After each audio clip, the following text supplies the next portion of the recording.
Di ujung utara Sumatera, lebih dari 7 abad lalu, lahir sebuah kerajaan yang mengubah sejarah Nusantara. Dari pelabuhan kecil yang ramai pedagang asing, seorang pemimpin bangkit. Dialah Sultan Malik Al-Saleh, Raja pertama Samudra Pasai, Bapak Islam di Nusantara. Sebelum kita mulai kisahnya, jangan lupa like, komen, dan subscribe.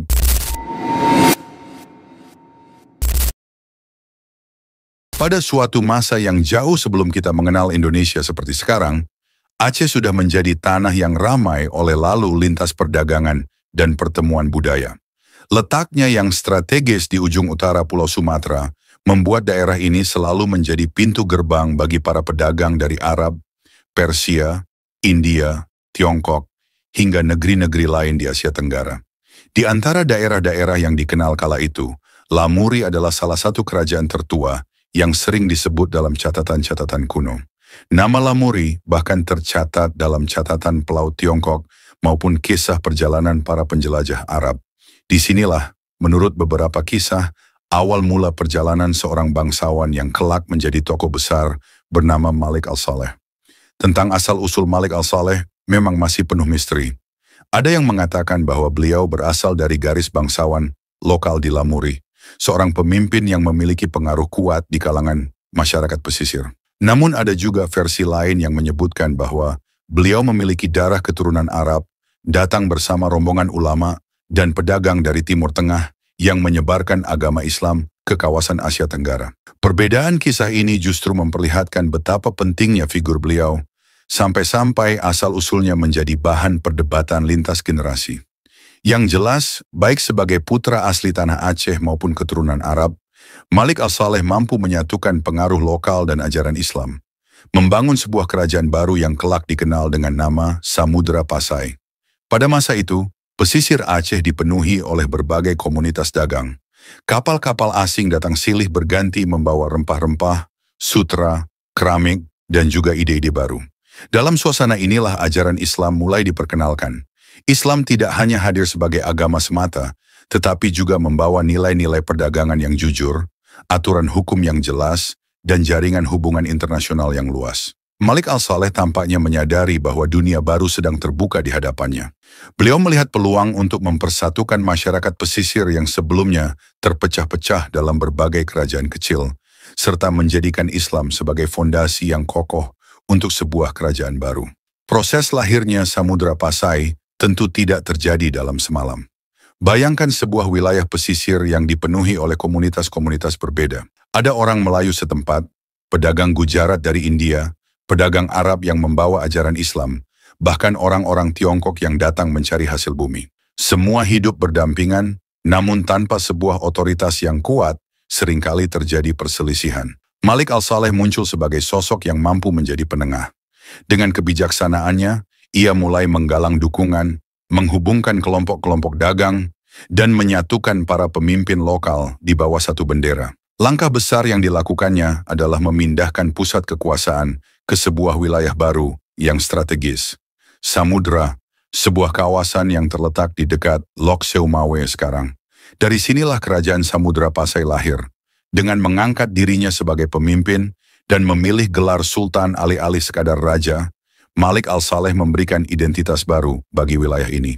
Gelar sultan bukan hanya simbol, tetapi juga pengakuan bahwa kerajaan yang dipimpinnya adalah bagian dari dunia Islam internasional, sejajar dengan kesultanan-kesultanan di Timur Tengah dan Asia lainnya. Bayangkan betapa pentingnya langkah ini. Di abad ke-13, Nusantara masih didominasi oleh kerajaan-kerajaan bercorak Hindu-Buddha seperti Sriwijaya atau Majapahit. Kemunculan Samudra Pasai sebagai kerajaan Islam pertama di Asia Tenggara menjadikannya pionir sekaligus pusat perhatian. Kapal-kapal dagang yang datang ke Pasai tidak hanya menemukan sebuah pelabuhan yang ramai, tetapi juga sebuah kerajaan dengan aturan berbasis syariat Islam. Inilah yang kemudian menjadikan Samudra Pasai sebagai titik awal masuknya Islam secara besar-besaran ke Nusantara. Di bawah kepemimpinan Malik Al-Saleh, Samudra Pasai berkembang pesat. Pelabuhannya dibuka lebar-lebar untuk pedagang asing. Setiap kapal yang singgah di Pasai tidak hanya membawa barang dagangan, tetapi juga cerita dan pengetahuan dari negeri-negeri jauh. Para ulama datang bersama pedagang, menyebarkan ilmu agama, mengajarkan Al-Quran, dan membentuk jaringan keilmuan. Disinilah Islam mulai menyebar bukan hanya di kalangan bangsawan, tetapi juga masyarakat luas. Malik al-Saleh memberikan perlindungan kepada para ulama dan pedagang muslim, memastikan mereka bisa hidup aman di dalam kerajaannya. Selain itu, salah satu warisan besar Malik al-Saleh adalah pencetakan mata uang. Bayangkan, pada masa itu belum ada kerajaan di Nusantara yang mencetak mata uang sendiri dengan tulisan Arab. Dirham emas dan perak dari Samudra Pasai bukan hanya berfungsi sebagai alat tukar, tetapi juga sebagai simbol kedaulatan dan identitas Islam. Dengan mata uang ini, Pasai semakin dikenal di dunia internasional. Pedagang dari Gujarat, Arab, Persia, bahkan Tiongkok mengakui eksistensi Samudra Pasai sebagai mitra dagang yang sah dan kuat. Namun, perjalanan menuju kejayaan tentu tidak selalu mudah. Malik al-Saleh harus menghadapi tantangan dari kerajaan-kerajaan tetangga yang tidak senang melihat kebangkitan Pasai. Ada persaingan dagang, perebutan wilayah, bahkan ancaman dari bajak laut yang kerap mengganggu jalur perdagangan. Akan tetapi, dengan strategi yang bijak dan dukungan dari jaringan dagang internasional, Pasai berhasil bertahan. Justru ancaman-ancaman itu semakin memperkuat posisi Malik al-Saleh sebagai pemimpin yang mampu melindungi rakyat dan pedagang. Lambat laun, nama Samudra Pasai mulai bergema hingga ke telinga para pengelana dunia.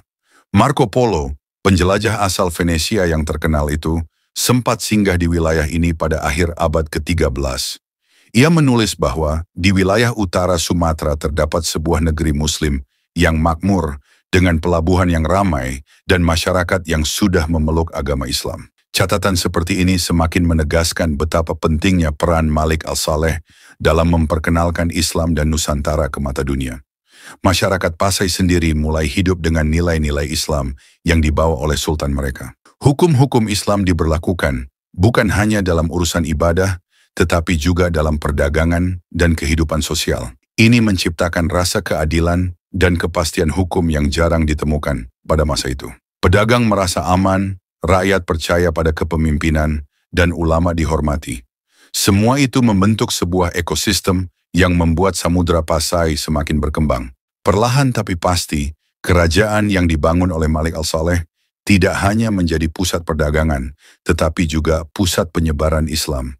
Dari Pasai, ajaran Islam mulai menyebar ke daerah-daerah lain di Sumatera, lalu ke Semenanjung Malaya, dan akhirnya ke seluruh Nusantara.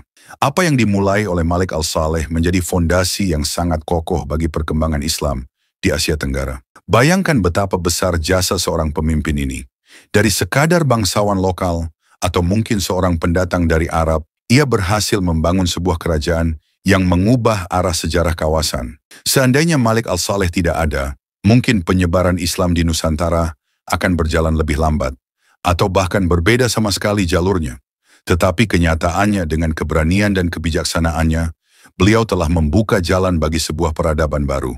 Maka, kisah Malik al-Saleh bukan sekadar cerita tentang seorang raja. Ini adalah kisah tentang awal mula transformasi besar di Nusantara. Sebuah kisah tentang bagaimana Aceh, yang berdiri di pintu gerbang dunia, menjadi tanah tempat Islam berakar dan tumbuh subur. Dan semua itu dimulai ketika seorang pemimpin berani mengambil langkah untuk menyatukan rakyatnya, mendirikan kerajaan baru, dan menorehkan sejarah yang tak akan pernah hilang.